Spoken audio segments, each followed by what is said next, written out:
The INTP and INFJ relationship is a match made in heaven. Learn what kind of love they have, how to make it work, and why you should date one if you're single. Hi, my name is Sam. I'm going to discuss about INFJ dating an INTP. In this video I want to teach you about the type of love that we share with our partners while also talking about some common misconceptions people have when it comes to compatibility between these two types. So watch the whole thing and find out more about the compatibility.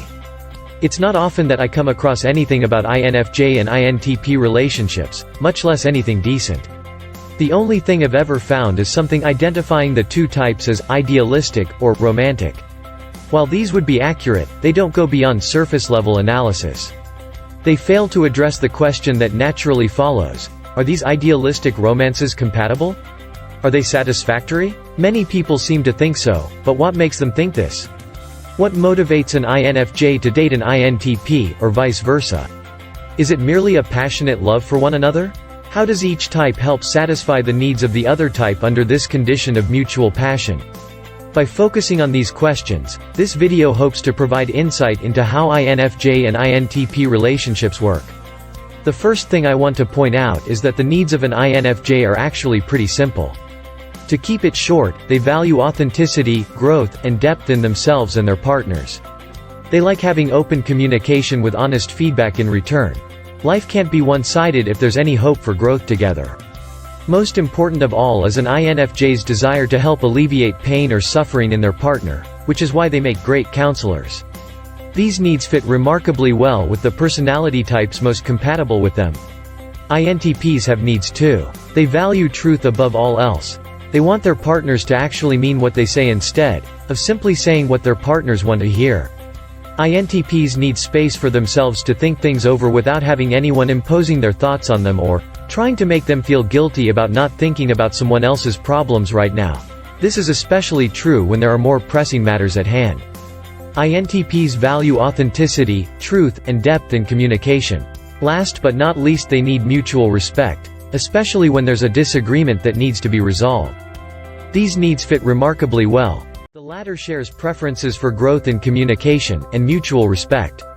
It's easy to see why INTPs would also find these traits appealing in others, not just INFJs. What this means is that while INFJs are probably more likely to date an INTP than vice versa, because of ease of compatibility, it's not like either type can't find satisfaction with someone else. The emotional connection that INFJs and INTPs might be strong, but it's not the kind of love we talk about in fairy tales or see on TV. Though there are some romantic comedies I've seen where the two get together. It's logical, rational, and to a less extroverted person may seem cold and distant at times. The main reason for this is how differently these types experience emotions. INFJs feel them internally while INTPs experience them externally. For an INFJ, feeling something requires being able to verbalize why they feel this way in order to understand themselves better. Which means seeing things from the INFJ's perspective, so to speak, and empathizing with them. On the other hand, INTPs don't do this when they feel something. They attempt to understand their emotions externally by looking at what caused it, the reason, how others would experience it, what if they were in my shoes, and why this made sense based on their knowledge of the world around them. For example, let's say an INTP felt disappointed that he or she feels misunderstood by someone close to them. The INFJ might look at the situation from the past, present, and future, simultaneously to figure out why this is so, the nature of one's relationship with their mother for instance. If we were to give the reason for these different approaches, you could say it has something to do with the INFJ's way of perceiving things is more influenced by past experiences, while the INTP's is more influenced by present ones, and past ones. This means that if an INTP enters a serious relationship with someone, their relationships will go through several stages where the depth of understanding between them will increase in intensity as time goes on. For an INFJ, this process happens much faster, but may be harder for the INTP to deal with at times since he or she might feel that there isn't enough depth in the relationship right away.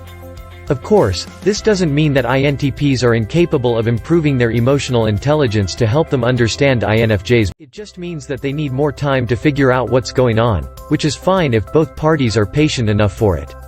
It also means that the level of trust between INFJs and INTPs will be pretty low until things settle down. This isn't so much about fear as it is about patience. INTPs want to get there at their own speed while INFJs want to take the faster route possible. If both types work together, however, I think their chances of working things out successfully are high since they do share the same core values in terms of their relationship, growth, patience, compatibility, and mutual respect. In addition to the above, INTPs tend to have a difficult time expressing their feelings. INFJs have a tough time understanding what's going on with INTPs, because they simply don't know how these types feel or think since they're not sharing it openly. This might only be a problem when an INTP has been hurt by someone close to them before and is afraid of being left behind again. INFJs aren't cold-hearted people who will abandon INTPs for no reason whatsoever, they just happen to be aware of more options than most people are. I also see some people saying that INTPs and INFJs don't understand one another. This isn't really true. Rather, they misunderstand each other's way of thinking, which makes sense since these types lead with different functions. For example, someone once told me that INTPs lead with thinking while INFJs lead with feeling. I think this is a good analogy to help people understand the differences between these two types. Hope you find this video, INTP and INFJ relationships, compatible, but what kind of love do they have? Useful. And if you want more videos on highbrow, make sure you subscribe, and turn on notifications so you don't miss out on future videos. If you feel the content is useful, please hit the like button.